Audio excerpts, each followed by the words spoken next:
quero apresentar, então, a professora doutora Filomena. A Filomena, esse grupo é um grupo da rede EPT, em que nós temos várias instituições e pesquisadores, né, de vários cursos, mas todos eles ligados à educação profissional e tecnológica. Ok. Então, eu vou apresentar a professora Filomena. A professora Filomena é pedagoga, tem mestrado e doutorado em educação, tem pós-doutorado pela Universidade Federal do Paraná, trabalhou, né, exerceu a função de integradora do ensino médio profissional entre 2005 a 2007, supervisora da educação básica e profissional 2008 e 2009, de 2016 a 2018, coordenou o processo de elaboração da proposta, a criação do PPGE do Instituto Federal Catarinense. Atualmente é professora dos cursos de licenciatura, mestrado em educação e coordenadora adjunta do PPGE Instituto Federal Catarinense. Coordenou já também o PPGE, né, entre 2018 a março de 2023, realiza pesquisas nas seguintes áreas: políticas públicas de educação, educação profissional, ensino médio, formação de professores. É membro e líder do grupo de estudo e pesquisa em educação, formação de professores, processos educativos do Instituto Federal Catarinense e membro do grupo em pesquisa, coordenadora adjunta do Observatório do Ensino Médio de Santa Catarina, integra o grupo coordenador da Pesquisa Nacional Relações entre o Novo Ensino Médio e o Currículo Integrado, uma análise dos institutos federais, pelo pesquisa do CNPq. Coordenou o eixo Trabalho e Educação da Amped Sul em 2024. Entre outras coisas, né, eu fiz um breve resumo aqui do currículo da Filomena. A gente sabe que a Filomena é super envolvida, né, nas temáticas relacionadas ao trabalho e educação e Amped, entre outros, né, e também tem pesquisas lá no Instituto Federal Catarinense, além dessa do CNPq, trabalha com outras pesquisas. Então, Filomena, nós pensamos em 50 minutos para a tua exposição e depois a gente abre para as perguntas. Sempre tem perguntas, né? Então, a gente abre para as perguntas e fica à vontade, então, para fazer a tua exposição, a tua conversa, como tu queira. Obrigada, Raquel. Obrigada, Ana Sara, que já trabalhei junto, Josimar, trabalhei com a esposa do Josimar em Videira, vários colegas aqui. Liliana, eu acho que também está aqui. Nossa colega do... Não, a Liliana hoje não está. Não? Ah, ela me fez o convite e eu não consegui olhar quem está aqui. Então, gente, muito obrigada pelo convite para conversar com vocês, compartilhar um pouquinho da minha pesquisa do pós-doutorado, né? E dialogar um pouquinho, né, sobre que resultados, alguns dos resultados, né, de que eu cheguei. Eu vou pedir licença, acho que eu vou compartilhar um slide que eu fiz para orientar um pouquinho, porque... Fica bem à vontade, Flávia. Uhum. Então, eu fiz o meu pós-doc, não sei se tá bom aí para você, está aparecendo certinho? Tu podia colocar na apresentação de slides, que daí fica maiorzinho. Tá, deixa eu ver. Ali, isso. Do começo, eu acho. Acho que ele não quer. Então deixa assim. Fica mais... Bom, então eu concluí recentemente um pós-doc aí com a professora Mônica Ribeiro, na Universidade Federal do Paraná, onde eu procurei, né, ampliar meus estudos sobre o ensino médio. Eu tenho estudado o ensino médio em Santa Catarina desde 2007, com a implementação do ensino médio integrado aqui no estado, né, pela rede estadual. E desde então, né, no doutorado também estudei educação profissional e agora no pós-doc, né, dando ênfase aí aos estudos da da Contra-Reforma do Ensino Médio aqui no Estado, e pensando mais especificamente a repercussão sobre o trabalho docente e a formação da juventude da classe trabalhadora. Então, assim, eu realizei uma pesquisa, né, que envolveu estudos bibliográficos e análise documental, mas também fiz uma pesquisa de campo bastante ampla, né, digamos, pelo tempo de 1 ano que a gente tem num pós-doc.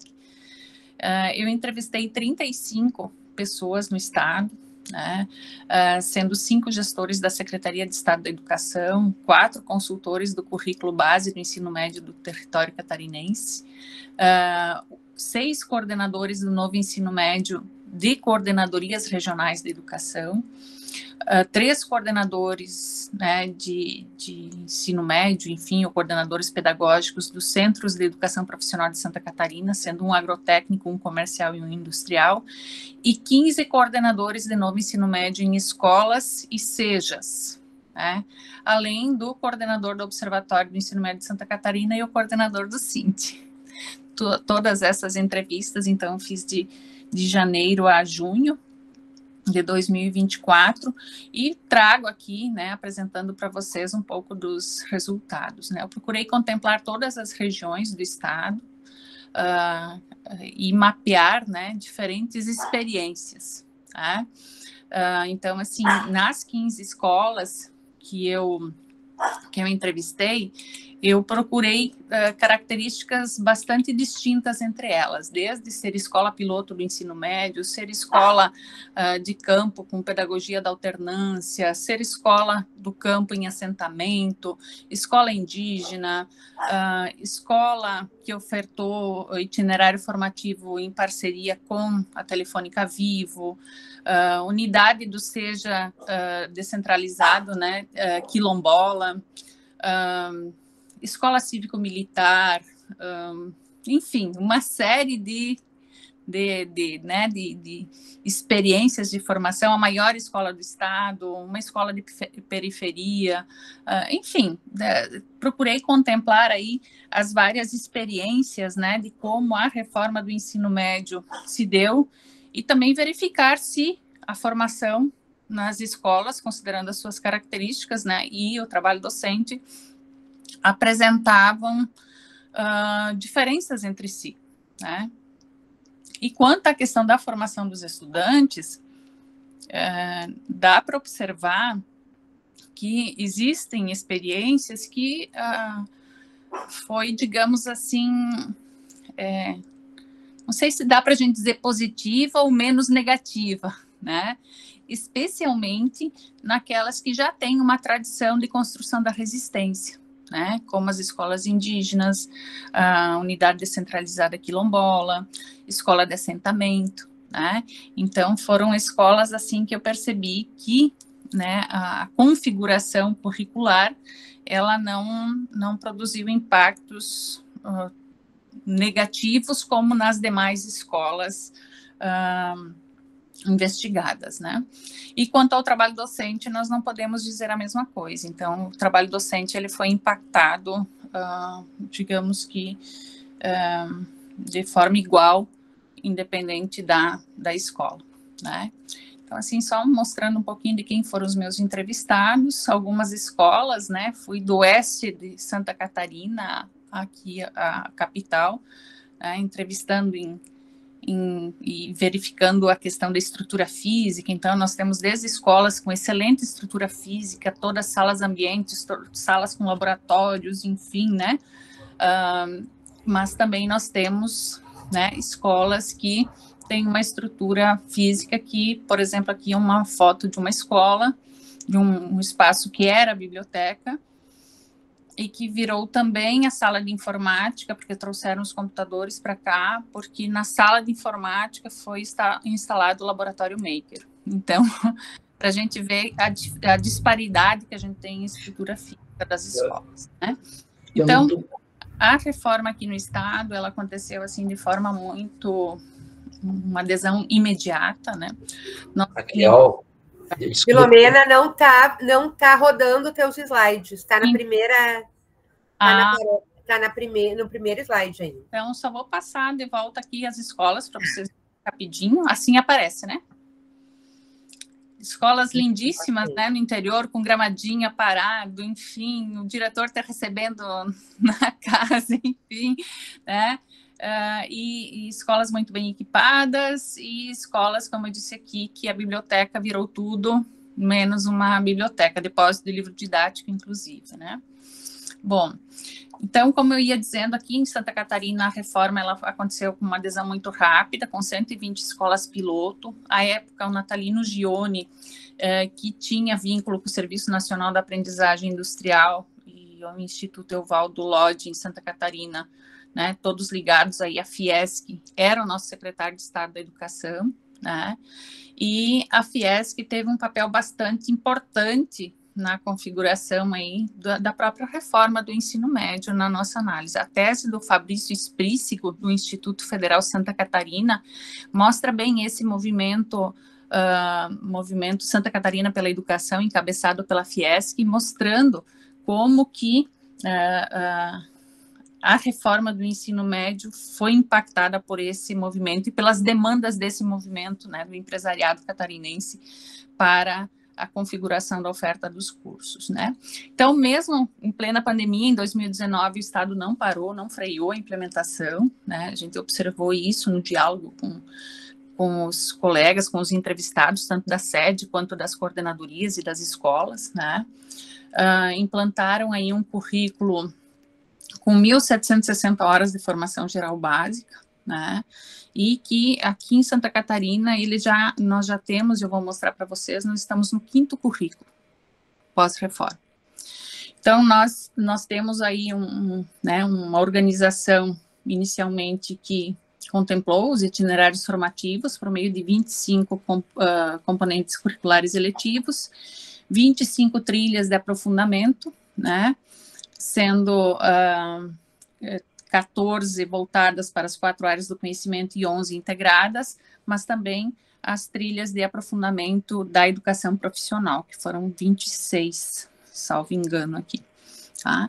E nós tivemos, né, um movimento em Santa Catarina de construção desse currículo, assim como a Raquel construiu aí com as colegas, né, a Vera Peroni, enfim, o mapa da influência do currículo nacional, né, o da reforma do ensino médio nacional.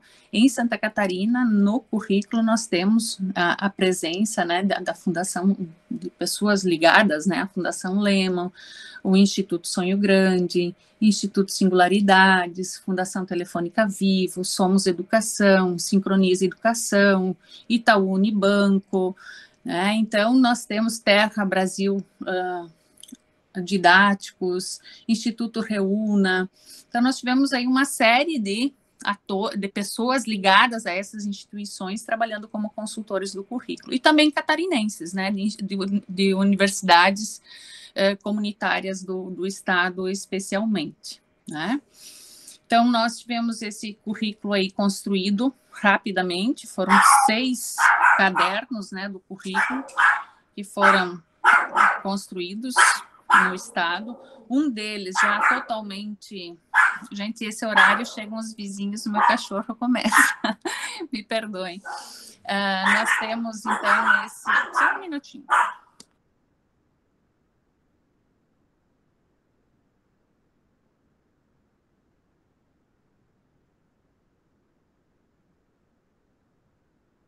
Pronto. Nós tivemos um desses currículos, especialmente, que foi totalmente, digamos, já desconsiderado, que é o caderno 3, que tem o portfólio, né, das trilhas de aprofundamento. Então, esse caderno 3 foi o que mais impactou o trabalho docente e a formação dos jovens nas escolas, né, que foram propriamente as trilhas de aprofundamento que caracterizaram aí os itinerários formativos no Estado, né? E aí, por uma série de questões, inclusive, né, da própria organização e gestão da política no Estado, as trilhas de aprofundamento, elas foram configuradas para um modelo, né, de organização do trabalho pedagógico que contemplava o que necessitaria de planejamento integrado. E isso foi contemplado apenas para as escolas que eram escolas piloto, e quando se ampliou a reforma no Estado para todas as escolas, não foi mais garantido e inviabilizou totalmente o trabalho com as trilhas nas escolas. Então, em 2020, o que nós temos? Eu tentei fazer assim para mostrar rapidamente para vocês. Em 2020, nós tivemos aí a implementação, né, da reforma em 120 escolas piloto, num modelo da escola de ensino médio integral em tempo integral, com foco nas disciplinas dos itinerários da formação e da formação básica, né, sem grandes mudanças.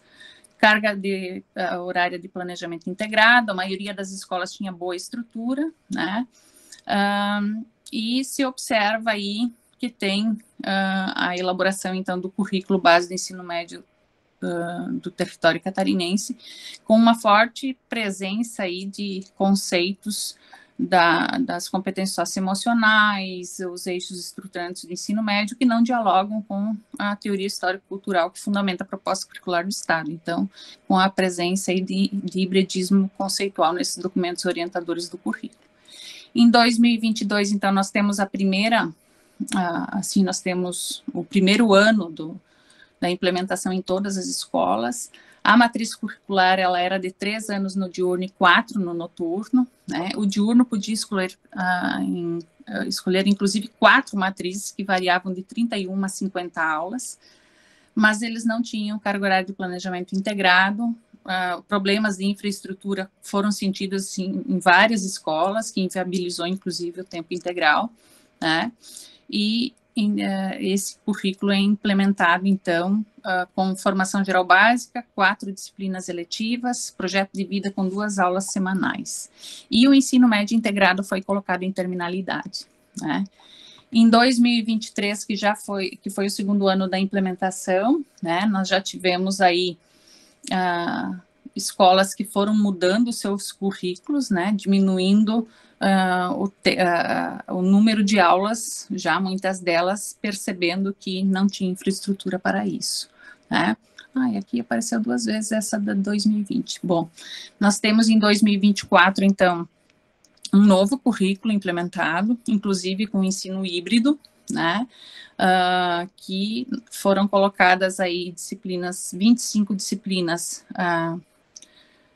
no período normal e uma disciplina digamos, à distância ou não presencial, né, utilizando mediação de tecnologias. E isso deu uma grande confusão, tanto nas escolas, os estudantes não conseguindo realizar as tarefas. Tivemos alteração, inclusive, na sistemática, né, de cômputo dessas atividades, que inicialmente valia a frequência, a entrega das atividades, e posteriormente, percebendo que teríamos uma reprovação em massa dos estudantes, foi recuado, né, teve uma decisão aí na metade do ano, não vinculando mais a frequência do estudante à entrega das atividades, né? E também uma alteração na avaliação escolar, né?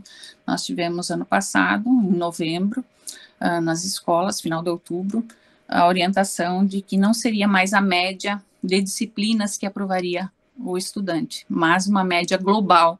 Então, o estudante que tivesse média 2 em matemática, mas tivesse média 9 em história, geografia, somaria tudo e teria uma média global, aumentando bastante o número de aprovados no estado, né?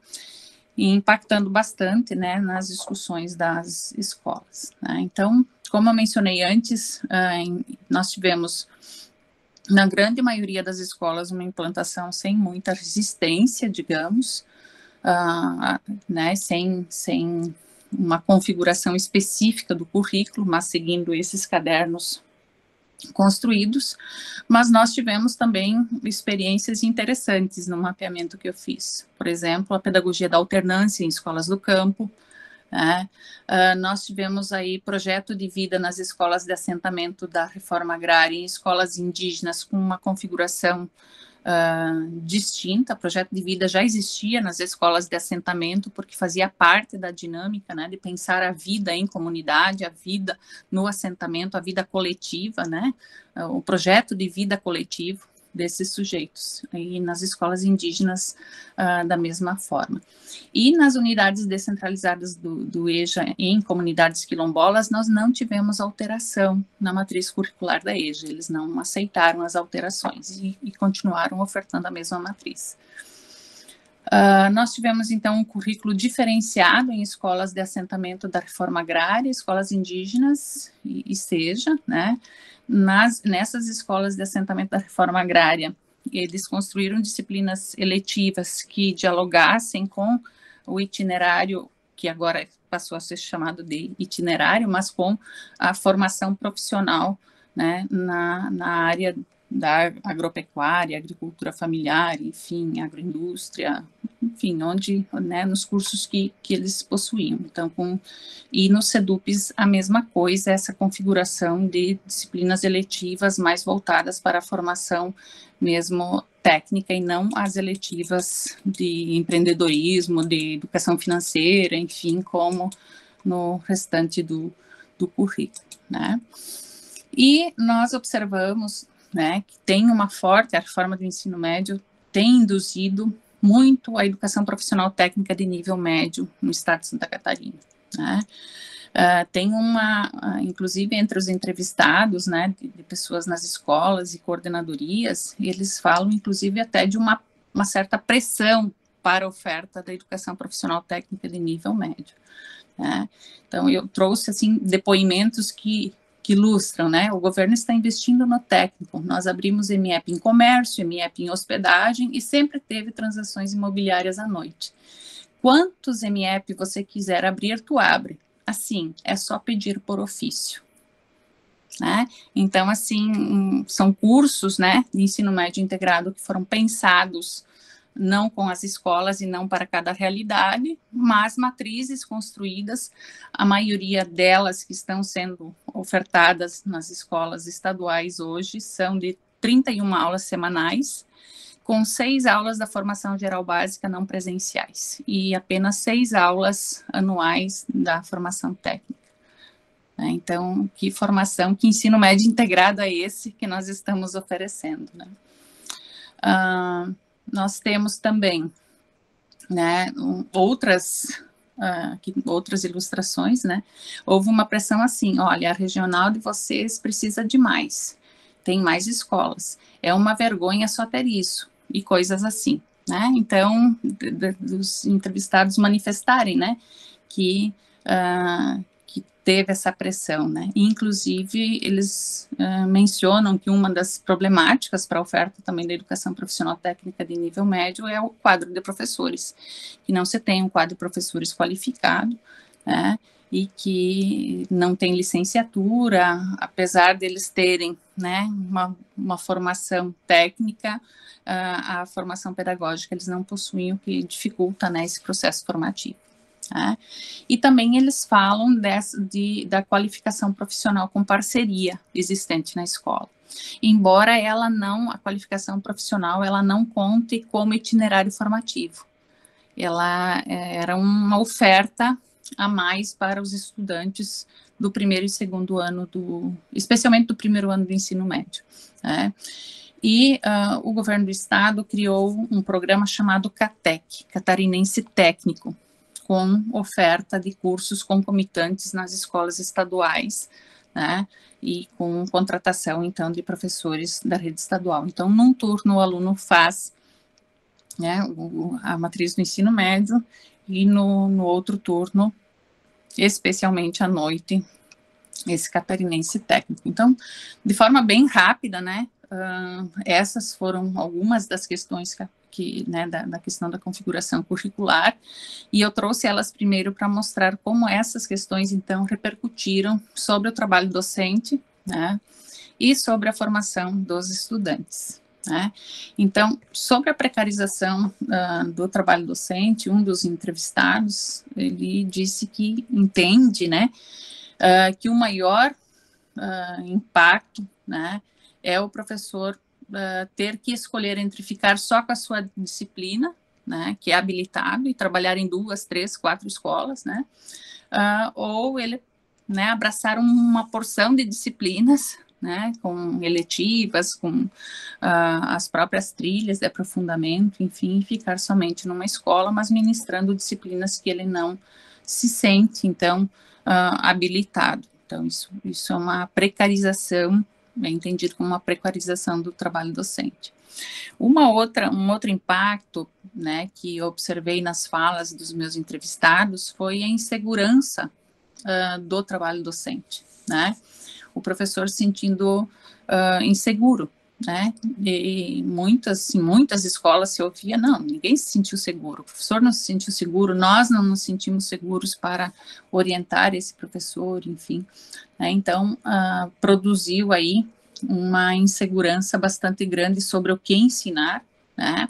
E como até mesmo compreender esse currículo organizado, então, em formação geral básica, em trilha de aprofundamento, em projeto de vida, em disciplinas eletivas, né? Foi bastante confuso para o professor entender, né? E até para se organizarem na escola, para não haver duplicidade nos conteúdos trabalhados, né? E todas as questões que foram observadas e que os alunos foram também sentindo essa questão, né? Também bastante insegurança, né? No sentido de que do tipo de orientação, né, recebida também. Uma das coordenadoras de NEM, numa das escolas que eu entrevistei, ela menciona, tem falas assim, professores, vocês têm que esquecer que tem disciplina, vocês não são professores de disciplina, você é professor de área do conhecimento, né? Então, e menciona, né, que teve professor que não quis pegar, né, eletiva, muitos professores efetivos, especialmente, ficaram com as suas disciplinas e puderam escolher primeiro, e o ACT, que talvez tenha sido contratado, né, tenha sido mais prejudicado, né. Numa também pesquisa do CINT, que eu fui buscar como elemento também, realizada em 2022, eles já demonstravam, né, esse sentimento de despreparo e insegurança, né. Nessa pesquisa realizada, 6% dos professores respondentes disseram que se sentiam preparados para atuar nos componentes curriculares, né, eletivos, de trilhas, enfim. Né? Então, um índice baixíssimo aí de professores que se sentiam qualificados para atuar. Também percebemos, né, na pesquisa, um aumento da burocratização do trabalho, a precarização e intensificação do trabalho. Então, o que se percebe? Que tudo começa a ser amarrado, engessado, eles chamam, né? O professor, um dos depoimentos aqui, né? O professor fica a maior parte do tempo, em vez de pensar as aulas, planejar as aulas, preenchendo sistemas, tá? E aí, esse entrevistado, que é um coordenador de NEM na CRE, né, ele menciona que ele chegou a sentar com um professor para ver, né, o que ele precisava preencher no sistema, porque ele, né, esse professor dizia que era muito burocratizado e tal. Ele disse, olha, tem 6 maneiras diferentes de preencher. Então, tinha planejamento semestral, tinha planejamento mensal, quinzenal, diário, ou de fazer as adaptações curriculares para os estudantes que precisavam. Então, uma intensificação e burocratização do trabalho bastante grande, tá? Também, o representante do CINT que eu entrevistei, ele disse que a burocracia tomou conta e esqueceu-se do pedagógico na escola. E aí o professor, né, começa a manifestar muitas reclamações, né, no sentido de adoecimento mesmo, em função dessa intensificação do trabalho docente, né. E esse, né, adoecimento e controle sobre o trabalho docente foi percebido por coordenadores, né, do novo ensino médio nas coordenadorias regionais e também nas escolas, não somente pelo representante do sindicato, né? Então, um dos coordenadores de NEM de coordenadoria disse, olha, as pessoas estão doentes, os profissionais estão doentes depois de tudo isso, né? Depois da pandemia, depois da implementação, com carga horária excessiva, né? Agora são essas aulas não presenciais, uma quantidade exorbitante, principalmente no noturno. Porque o que acontece no noturno, né? Como eu mencionei antes no começo, o ensino médio noturno ele tinha 4 anos. E a partir de 2023, ele começa a ter 24. Ele começa a ter 3 anos. E não foi feita uma transição. Então, os estudantes do terceiro ano do ensino médio, eles, além das 25 aulas semanais, eles tinham 18 aulas não presenciais, que eles tinham que eles chamavam de híbridas. Então, imagina um estudante de terceiro ano com 25 aulas durante a semana, todas as noites, e 18 aulas semanais para preencher e postar, né, as atividades. Então, isso sobrecarregou muito estudantes, precarizou muito, né, a formação do estudante, mas também do professor, né. Também, essa questão do, né, o ensino híbrido, ele aparecia, assim, de uma forma muito forte nos depoimentos, especialmente de quem era coordenador de NEM em escola e de coordenadoria regional, né? Então, esse trabalho plataformizado, né, que a gente tem chamado, ele, um dos coordenadores de NEM da escola diz que os professores se sentem mais desvalorizados do que já se sentiam, né? Porque é como se o aluno dissesse, isso não faz diferença para mim, né? Esse teu trabalho de colocar, de postar, de entrar lá depois a semana toda, né? Ver se fez, se não fez, de responder alguma questão, alguma pergunta, né? Então, assim, o professor se sentia ignorado porque o aluno não entregava também porque ele não tinha tempo, porque trabalhava, enfim. E os próprios alunos, em um dos depoimentos, assim, eles diziam para as gestões da escola, quando iam cobrar, né, que esse aluno entregasse, eles diziam, não, a diretora, daqui a uns dias o governo volta atrás, né, e aí em junho aconteceu realmente, né.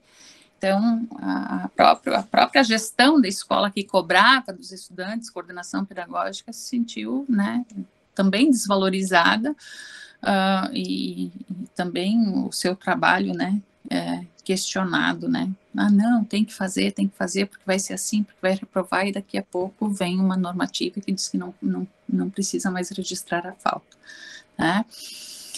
Um dos coordenadores do Enem de escola diz que o professor, ele faz um papel de bobo, porque ele tem que ficar fazendo de conta que está ensinando, né. Então, ele diz assim, é sem noção. Daí o professor vai aprovar um aluno, aí o professor é um bobo. E o aluno, se ele for aprovado, vai ser aprovado sem qualificação necessária, né. Então, é uma decisão desconexa, sem noção, sem conhecimento da realidade da escola, né. E também uma das coisas que apareceu, assim, que os estudantes percebiam que os professores estavam despreparados para trabalhar as eletivas, para trabalhar com as trilhas, né, e isso deslegitimou o trabalho dos professores, né. Então, vários depoimentos nesse sentido, né.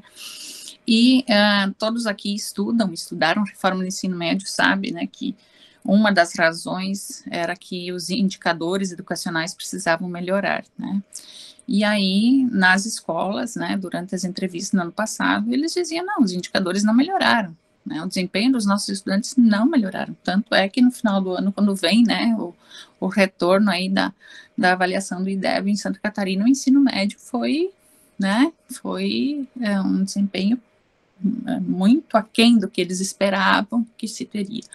Tanto que um dos focos desse ano da gestão estadual é a melhora do IDEB, né. Também, uma das questões que apareceu entre os consultores do currículo foi de que a orientação recebida era de que tinha que fazer o diálogo com o setor produtivo, né. Então, esse consultor, inclusive, era um consultor vinculado ao CONSED, né, que Santa Catarina teve consultores do CONSED. Então, a orientação do CONSED era para que tivesse diálogo com o sistema produtivo. E Santa Catarina faz isso desde o começo, né? Nós temos aí um texto publicado, eu e 2 orientandas, na Retratos da Escola, que mostra, né, assim, a reforma do ensino médio sendo implantada aí, e atendendo aos interesses do empresariado, né? E aí, né, diante dessa configuração, desse impacto aí sobre o trabalho docente, nós vimos que teve impacto na formação da juventude e da classe trabalhadora, né, segundo os entrevistados. Uma das questões que apareceu é que essa reforma tornou a formação do estudante muito mais superficial, né? Um dos depoimentos de consultor do currículo, inclusive, né, mencionou que a grande questão é que as juventudes estão cada vez mais jogadas à própria sorte, né? Então, não tem formação humana, sendo a formação de um jovem, né? Tem um discurso de projeto de vida, né, e que perspectiva de futuro se tem para essa juventude, né? Será que ele vê perspectiva? Então, assim, por que uma matriz dessa diante de uma configuração, né, que nós temos, né, de sociedade, né? Também aqui tem várias, né, depoimentos que vão mostrando dessa superficialização da formação, né? Uma das questões também é da rotatividade de professores, né, que pega a trilha, aí perde aula, aí vem outro professor, e daí já deu aquele conteúdo, então repetia conteúdos já ministrados, mas outros que precisavam ser trabalhados não foram trabalhados, né, então essa também foi uma questão. E uma outra questão que apareceu na pesquisa é que os estudantes, embora gostassem das disciplinas eletivas e de algumas trilhas, porque achavam elas interessantes, né, e tal, o que eles valorizavam mesmo eram as disciplinas da formação geral básica, né, alguns chegando a dizer assim, não reprova nas eletivas e na trilha, né, reprova nas outras, então uma valorização maior da formação geral básica, né. Um dos depoimentos aqui, uma das coordenadoras de ENEM de escola diz, eles acreditam que essa formação geral é mais necessária, ou é a realmente mais necessária do que algumas das trilhas, porque as trilhas realmente trabalham um projeto integrado, trabalham mais em forma de projeto. Ela é uma aula bem legal, é bem interessante, diversificada. Eles gostam disso, mas na hora de você ver o que eles atribuem importância, eles acreditam que a aula de geografia, de história, de matemática é mais importante do que aquelas que eles tiveram nas trilhas, né? Também, eu penso que isso aconteceu em todos os estados brasileiros, né, uma outra alegação, né, para convencer a juventude à adesão à reforma e à sociedade, foi dizer que o aluno seria protagonista da escolha. Santa Catarina não foi assim, né, foi uma escolha possível dentro daquilo que as escolas tinham condições de oferecer, né, então se ofereceu eletiva e trilha de acordo com as possibilidades da escola, né. O projeto de vida, né, que no começo tinha uma centralidade bastante grande, nós tínhamos na matriz 6 aulas de projeto de vida, né, mais do que as próprias disciplinas de português e matemática no ensino noturno, por exemplo, né, e o viés que se observou, né, é de trabalhar com a questão da resiliência e o empreendedorismo, né, trabalhar as competências socioemocionais, trabalhar muito mais na questão, né, de comportamental, né, do que a questão de você pensar realmente, né, um projeto de vida num sentido aí de um projeto de vida articulado com o modelo de sociedade que a gente tem, enfim, como se trabalha, né, nos movimentos sociais, né, o projeto de vida historicamente. Então, um dos depoimentos, assim, que foi bem chocante para mim, né, que tem uma das entrevistadas de Coordenadoria Regional de Educação me disse que o professor acha que é psicólogo. Ano retrasado, a segunda metade de 2022, chegou no absurdo de eu ter que sair daqui, da coordenadoria, no caso, para uma escola, porque foi feita uma atividade no projeto de vida, os alunos chorando de ter que falar de um para o outro, né? E um despreparo do professor, né, de não entender mesmo, mas de mexer com essa questão psicológica e não saber mais como lidar com isso. Então, a coordenadora ter que sair da coordenadoria, ir para a escola e ver como resolvia, como encaminhava a situação, porque a professora e nem a escola sabia como lidar com isso, né. Um outro entrevistado, né, disse que na pesquisa um professor, né, que na pesquisa do CINT diz que esse projeto de vida é altamente alienante, é uma disciplina domesticadora que busca fazer com que os alunos resistam e se adaptem às exigências do mercado de trabalho capitalista. Não gera pensamento crítico, apenas conforma os jovens à realidade que vivem, né? Amputa o pensamento crítico e questionador, está envolto em um projeto mercadológico de escola para servir os interesses de fundações e associações empresariais, né? Então, assim, de pensar que impactos tem na formação da juventude, a gente já vê, assim, que, e conversando até com jovens, eu trabalho no primeiro semestre do curso de pedagogia, né?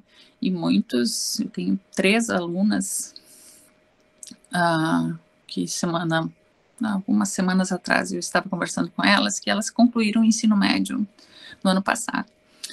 E elas mencionaram, assim, que para elas foi muito triste, né, viver tudo que viveram, né, com todas essas mudanças, que você nunca se sentia seguro, porque todo ano mudava o currículo, porque não tinha professor, porque o professor vinha e não sabia a disciplina, porque tinha professor daí que pegava algumas disciplinas que ele não sabia, daí ele trabalhava a disciplina que era dele, de formação. Então, na verdade, né, ele né, recontextualiza, digamos, e diz, não, isso aqui eu sei trabalhar, então vou trabalhar isso, vou ter, né, trabalhar essa disciplina.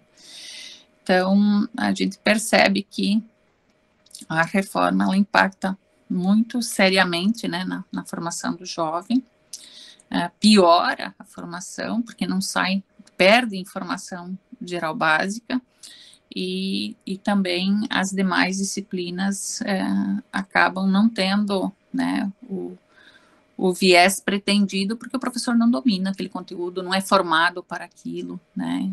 Essa era uma das questões que também apareciam bastante, né? Que o professor não se sentia preparado porque ele não tinha feito uma formação naquela área para ministrar disciplinas ou trilhas de aprofundamento, enfim, e trabalhando 50, 60 horas também sem poder estudar para ministrar aquelas disciplinas. É associado a um processo de intensificação aí do trabalho, de burocratização do trabalho. Então, nesse aspecto, assim, a reforma acabou sendo bastante perversa com a formação da juventude e também com o trabalho do professor, com o trabalho do coordenador, dos coordenadores pedagógicos das escolas também, que, né, estavam aí, né, tentando dar o suporte aos professores, escutando as reivindicações dos estudantes, as dificuldades que os estudantes tinham, a dificuldade de organizar a escola mesmo, né, o espaço físico da escola, porque sem a infraestrutura necessária, turno integral, turno estendido, né.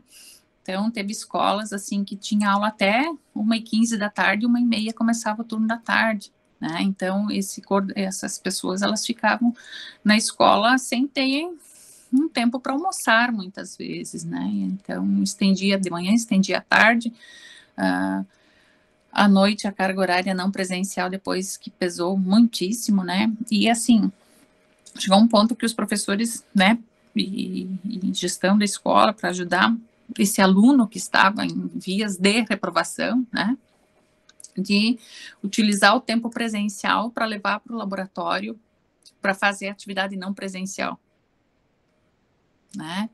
Então, assim, de muitos coordenadores pedagógicos, assim, assistente técnico pedagógico, enfim, que não conseguiram mais pensar a escola e só acompanhavam quem não tinha entregue as as atividades para ir atrás desse aluno, para ajudar ele a ver como a gente poderia fazer para postar, para que ele não reprovasse. Então, assim, foi uma situação bastante difícil, enfrentada pelas escolas, né, uma insegurança bastante grande, e, assim, o que a gente ouve, inclusive, que para o ano que vem nós teremos mais uma mudança na configuração da matriz, né. E aí, pensando essa questão do ensino não presencial, né. Hoje nós temos na configuração, inclusive, do currículo, cargas horárias que eles chamam atividades complementares, né, que são essas atividades aí que os estudantes fazem em casa, como a tarefa de casa hoje é computada como carga horária. Né? E também atividades como festa junina, como o dia da família na escola, como torneios, está computado como carga horária. 40 horas anuais dos estudantes são computadas dessas atividades, né? E que aí não tem carga horária para os professores. Os alunos têm, mas não é computada a carga horária para os professores. Então, é um cenário, assim, bem triste, né? Eu sempre falava esses dias na jornada do ensino médio do Observatório de Santa Catarina, que para mim é muito triste, porque eu trabalhei no estado, assim, por muitos anos, né? Foram 13 anos trabalhando no estado, né? Eu trabalhei como integradora de ensino médio profissional quando implantamos o ensino médio integrado, e quem prestava consultoria para a gente à época era o Frigoto, era a Ciavata, era a Marise Ramos. E aí a gente cai para um ensino médio integrado, que é mandar um ofício, implantar aula não presencial, contratar professor que não sabe o que é o ensino médio integrado, com uma concepção que a gente perdeu, né? E que... Então, é muito, muito triste ver, assim, que a gente já teve uma outra condição de discussão pedagógica, né, e epistemológica da formação da juventude, do trabalho docente, e nós temos perdido, né. Então, como diz o Dante, né, o avanço dos retrocessos, né. Então, a gente vive isso, né. Então, diante de tudo que, né, foram mais de 3.000 páginas transcritas, né, de informações ainda. Agora, o trabalho de transformar isso em artigo, e o que a gente percebe é que cada vez mais urgente, necessário que nós tenhamos pleno conhecimento, né, das implicações das reformas, né, especialmente agora da contra-reforma do ensino médio, né, para que a gente possa coletivamente defender e construir a escola pública de qualidade, né. Então, esse é o desafio posto para todos nós, né, que a gente consiga compreender, né, para que, e entender, compreender a reforma e entender a necessidade desse movimento coletivo em defesa da escola pública. Então, são mais ou menos essas as questões que eu trouxe, né, e temos, né, dialogar, então, a partir de agora, conversar, que eu acho que o propósito é também... Então, obrigado, Filomena. Quero dizer que a tua pesquisa é uma pesquisa de muito fôlego, né? Só pelo número de pessoas que tu entrevistou, número de professores e colegas do sindicato, coordenadores. Aqui no Rio Grande do Sul a gente também sente, né, grande parte dos problemas que tem em Santa Catarina também nós temos aqui, e isso inicia desde a BNCC já, né? Desde a BNCC, não é agora com o ensino médio, mas já inicia com essas instituições empresariais, né, fazendo pressão para a implantação nos estados da BNCC, depois vem a reforma do ensino médio, e realmente é uma preocupação a questão dos indicadores que tu apresenta, dos eixos, enfim,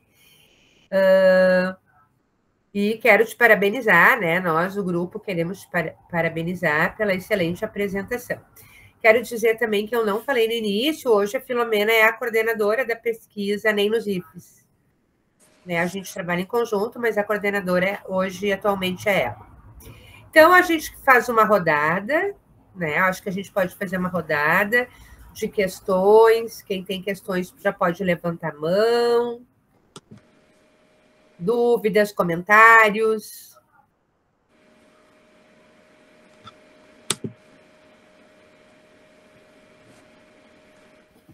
Acho que primeiro parabenizar, né, a Filomena, porque não, pela pesquisa, parabenizar o esforço também de tentar caracterizar, né, como está se dando, então, o ensino médio, né, ensino médio integrado em Santa Catarina, compreender as contradições, os desafios e de certa forma, o quanto até indicar algumas perspectivas e pensar também o nosso dia a dia, né?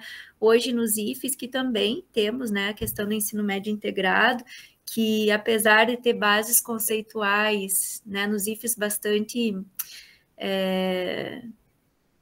enfim, são bases que a gente já tem elas para o nosso trabalho pedagógico, mas eu acho que nem todos os profissionais da educação ou os trabalhadores da educação conhecem essas bases, né, e não conseguem nem transpor, vou usar o termo transpor, apesar de eu não gostar tanto, para os documentos institucionais, né, muito menos para o seu dia a dia. Então, o primeiro passo, eu acho que é nós conhecermos, né, os espaços institucionais, as nossas bases conceituais, para poder, a partir do coletivo, tentar construir, né, e fazer com que essas propostas, de fato, se concretizem para a formação integral dos sujeitos, né? Eu sempre, por muito tempo, eu trabalhei em Santa Catarina e geralmente Santa Catarina era melhor que o Rio Grande do Sul na questão do Estado, né? Porque depois eu trabalhei como professora do Estado no Rio Grande do Sul e a precarização no Rio Grande do Sul era bem mais intensa do que Santa Catarina, né? Mas agora, pelos teus relatos, pelo jeito, se equiparam. Infelizmente, essa é uma questão que aparece em outros estudos de colegas e também nos depoimentos, Ana Sara, de que a gente perdeu totalmente a concepção de proposta curricular do Estado, né? Que ela não é mais estudada, essa concepção, né? Hoje tem o predomínio aí né, de pensar a formação por habilidades e competências, né?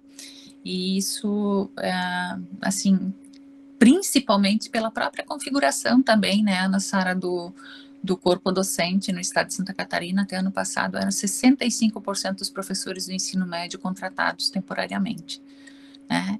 Então, esse professor que é contratado, ele está um ano numa escola, outro ano em outra, enfim, ele não teve aquela formação que a gente trabalhou, né, da proposta curricular até 2010, pelo menos, 2011, se trabalhava muito a concepção, né, da proposta curricular do Estado, e que esses novos professores aí, porque já são 14, 12 anos, digamos, sem uma formação mais intensificada para, né, compreender, né, a proposta curricular do Estado, e que agora vem uma intensificação também, né, a dissertação da Tatiane Martini, que eu orientei, né, que analisou as lives da formação continuada, da implementação da reforma do ensino médio de Santa Catarina, né, demonstra, sim, que a formação continuada de professores foi utilizada como uma estratégia para fazer dar certo a reforma do ensino médio de Santa Catarina, e dar certo no sentido, né, de viabilizar o que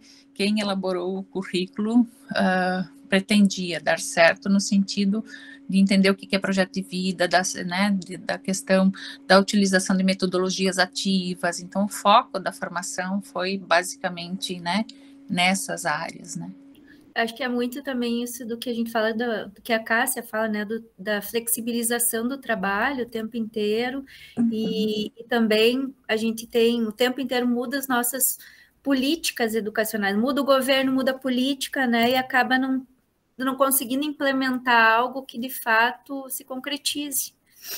Exato, e até, Sara, um dos entrevistados disse, olha, nós implantamos várias, né, implantamos ensino médio integrado, escola em tempo integral, o ensino médio em tempo ensino médio inovador, enfim, e assim, a gente vai com muita vontade de dar uma boa formação para os estudantes, mas assim, essas mudanças constantes nesses últimos anos pós-reforma do ensino médio, ele disse assim, desconhece o mito de Sísifo? Que você vai com tudo, com a pedra, ele dizia, e rola ela até lá em cima, e a escola faz um esforço, e pensa as trilhas, e pensa isso, e pensa aquilo, e pensa viagem de estudo, e pensa espaço físico, e pensa, né? E aí tu vai com tudo e chega, né? E no outro ano vem uma mudança e rola tudo, né? Então a gente tá cansado, ele disse assim, a gente tá sem esperança. Né?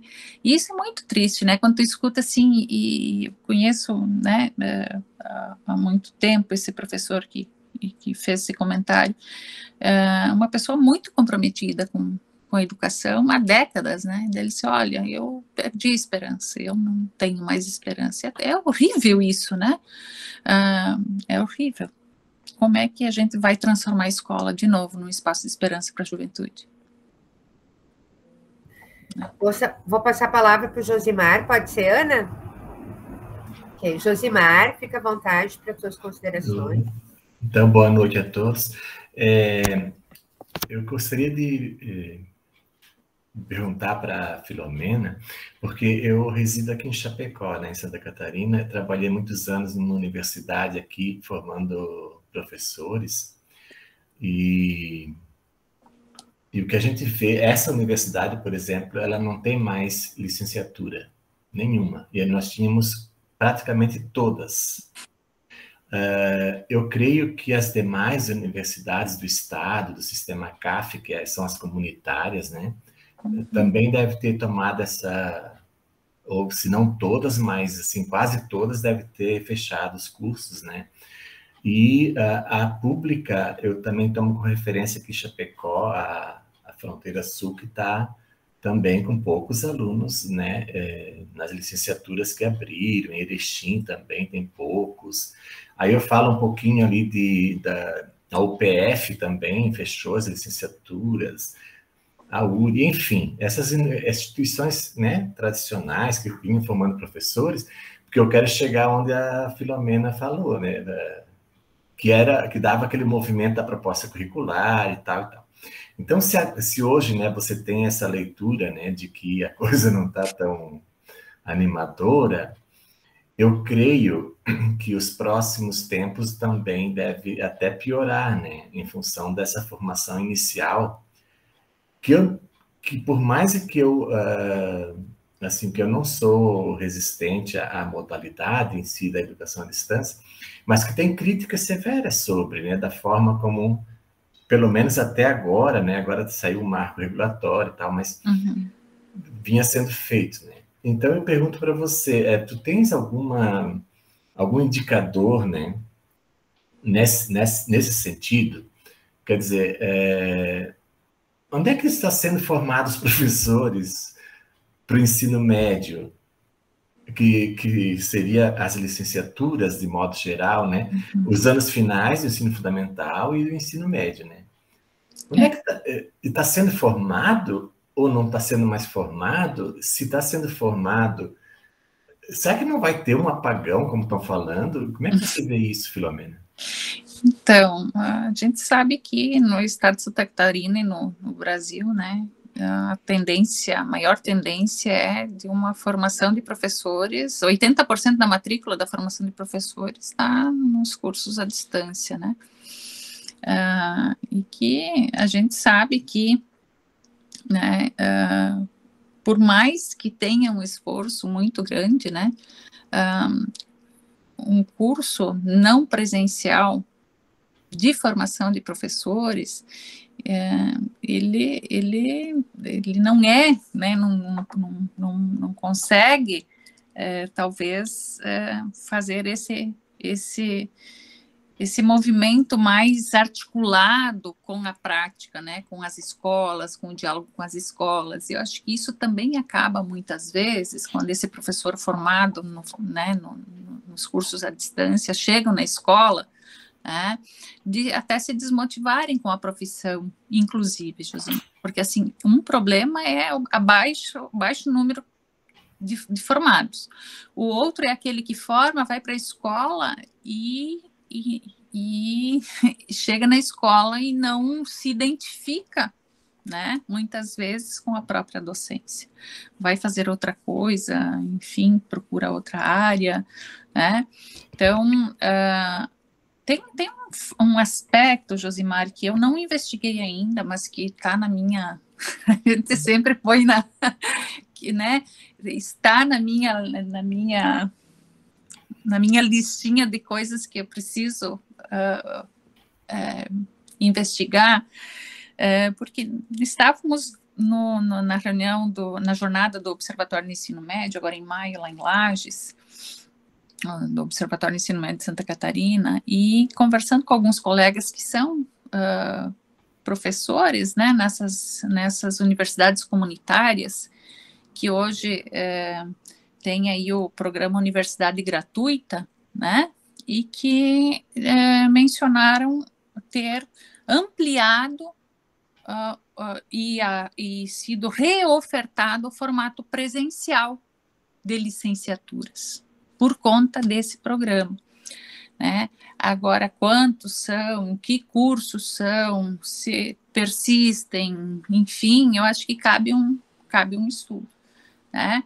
Mas o que nós vemos, né, uma esmagadora maioria de formação não presencial e de uma formação, por ser não presencial, descolada do contexto da escola, muitas vezes, por conta, né, de que no curso presencial a gente tem essa inserção maior na escola, esse diálogo de quem está na escola, né? Mesmo aquele que não é professor, mas tem o colega que já é professor, então ele tem né, esse conhecimento da dinâmica escolar e de como as reformas vão chegando também, né, porque isso é muito comum. Nós que trabalhamos em curso de formação de professores sabemos, né, aquele aluno que já trabalha na escola e tal, diz, olha, chegou portaria tal, ofício tal, que disse isso, né, então ele vive o movimento da escola e da política educacional e eu penso que... Isso o formato presencial traz, que o formato não presencial limita, né? De fazer essa formação mais... Eu acredito que por ser presencial e ter essa condição de uma ampliação do diálogo, ser uma formação mais sólida, né? Ok. Mas precisamos investigar a formação de professores.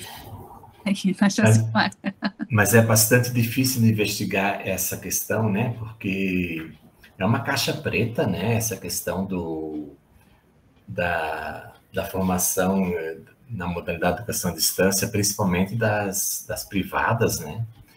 É bem difícil investigar, entrar nisso, porque é muito fechadinho, né? Muito, né? É bem difícil mesmo tu buscar de ter os dados, né? Mas tá aí, né? Talvez os egressos possam ser o nosso caminho, Josimar. Os egressos dos cursos à distância, né? Até para ajudar a pensar essa formação, né? Tem muitas pessoas que fazem um esforço muito grande, né? Para fazer o curso, porque muitos deles são não habilitados e fazem os cursos não presenciais e ser o estudante, né? Então, também tem isso. Ok, está aberto ainda, mas alguém gostaria de fazer alguma intervenção, alguma pergunta, alguma colocação? Algum colega? Eu vou aproveitar e vou falar um pouquinho desse assunto também, Filomena, porque me causou, assim, muito espanto não, né? Porque a gente tem convivido com isso diariamente. Mas a questão do foco, né? Na verdade, é quase que a culpa é do professor, né? Não deu certo, a culpa é do professor. E isso, por exemplo, ali quando tu traz, o foco passa a ser o gerencial, o burocrático, esquecer o pedagógico, né? Aulas síncronas e assíncronas, né? Até eu acho que a síncrona ali considerada como presencial, superficialização da formação, etc. e tal.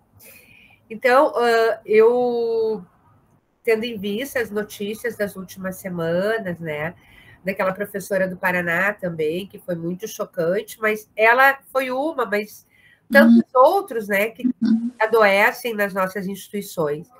E é na escola municipal, é na escola estadual, são nos institutos federais, né? Porque nós, embora tenhamos uma condição um pouco melhor, nós não passamos ileso dessa questão, né?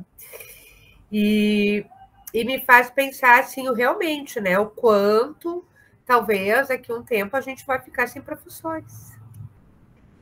Tendo em vista ainda essa questão da formação, essas reformas, né? Veja bem, em 3 anos houveram 3 alterações. O Rio Grande do Sul também não é diferente, né? Cada ano vai modificando, os professores estão enlouquecidos, adoecidos. Sim. Então, eu acho que, para a gente fechar, né, acho que a gente poderia falar um pouquinho sobre isso, e aí a gente fecha, encerra, agradece a participação.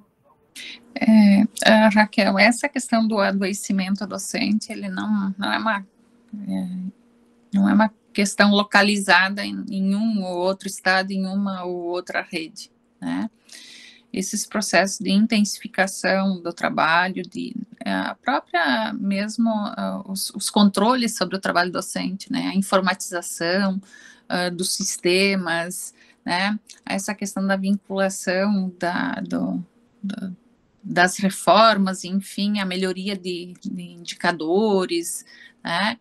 Então, são vários elementos, essa questão da própria plano de carreira dos professores, né?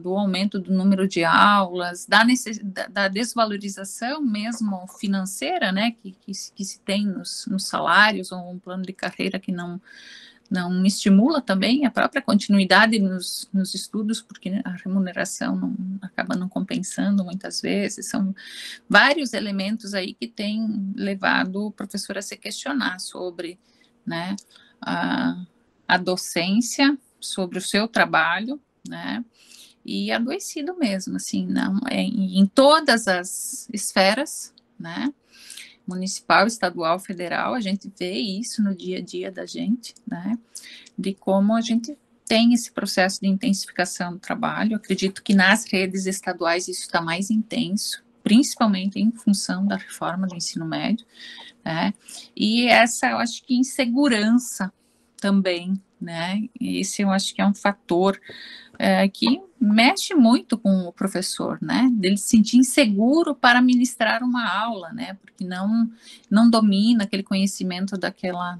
trilha, daquele itinerário, daquela disciplina eletiva, né, e ele coloca em xeque a própria competência dele, né.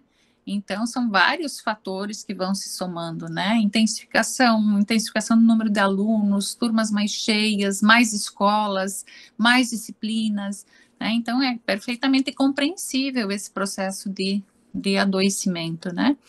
E a própria condição de instabilidade do trabalho, né? Porque a grande maioria em todos os casos é não efetiva, né? É contratada temporariamente. Então, eu penso que essas questões, né, é urgente, necessário que a categoria docente pense, né, a sua própria organização coletiva, como eu mencionei no último slide, né, porque para que juntos, né, talvez se tenha mais chances de construir resistências, de construir, né, possibilidades. Né, a própria formação mesmo, de entender o que é cada reforma, o que cada reforma representa, né, porque, entender um pouco de política educacional, de contexto, né, porque ela não veio sozinha, a reforma do ensino médio, ela não é, né, sozinha a responsável pelo que a gente vive, né? A gente tem uma reforma trabalhista, a gente tem, né, uma série de aspectos que, né, que aconteceram e que a gente precisa ter essa leitura mais ampla para que, né, eu possa perceber, né, essa própria necessidade da união, né, da constituição de coletivos que possam juntos lutar, porque se for um sozinho, outro sozinho, é chamado lá na coordenação pedagógica e chamado a atenção porque não preencheu isso, porque não preencheu aquilo, porque você não completou tal coisa, né? O que a gente faz? Né? Como é que a gente se apoia? Como é que a gente resiste juntos? Né? Porque a resistência sozinha tem levado ao adoecimento, a gente tem visto isso, né? Mas a resistência coletiva, como é que ela é possível, né, diante também de uma formação política nossa, né, política no sentido de compreensão, né, da realidade, compreensão dos impactos das próprias reformas, né, porque quando a gente faz as entrevistas e vai conversando e tal, né, a gente percebe que durante a entrevista ela é um momento de formação desse entrevistado. Né? Sabe que não tinha pensado nisso? Mas aconteceu, né? E daí a pessoa vai ligando as coisas, né? Porque ela está tão abduzida pelo cotidiano, pela rotina, que ela não consegue parar para pensar muitas vezes, porque ela, né? Aquela história, liga o piloto automático e vai, né? Então chega na escola e aquele turbilhão de questões, e não se tem tempo para pensar, para sentar, para conversar, para estudar, né? A própria formação continuada também muito direcionada aos próprios objetivos das reformas, e isso não contribui para que a gente se organize coletivamente, né? Então, acho que são esses elementos aí, muita coisa, né? Muitos desafios, e precisamos esperançar, né? Porque precisamos encontrar possibilidades, né?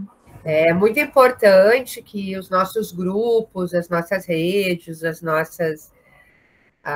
os observatórios, os grupos de estudo e pesquisa, eles também servem para isso, né? Para a gente se apoiar, para a gente discutir, para a gente pensar sobre isso. Então, em nome da rede, eu quero agradecer, Filomena, a tua participação, agradecer a participação de todos os colegas que estavam aqui, que alguns já tiveram que sair porque tinham aula, e dizer que as portas ficam sempre abertas, né, para ti, para os colegas, enfim, para fazer essa troca, compartilhar experiências, compartilhar pesquisas. E nós agradecemos muito, muito, muito a tua pessoa, claro, e a todos os colegas que estiveram aqui. Então, eu passo para ti para dar uma última... Eu que agradeço, Raquel, a parceria, inclusive, os diálogos, né? Temos aprendido muito juntas, né?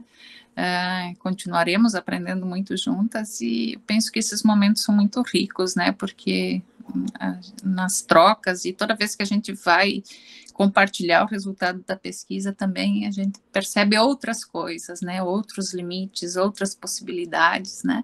Então, muito grata pelo diálogo. E precisamos também nós nos unirmos enquanto pesquisadores e pesquisadoras, né, para produzir conhecimento comprometido com a escola pública, né? Então, muito obrigada pela oportunidade também de compartilhar. Então, tá. Então, encerramos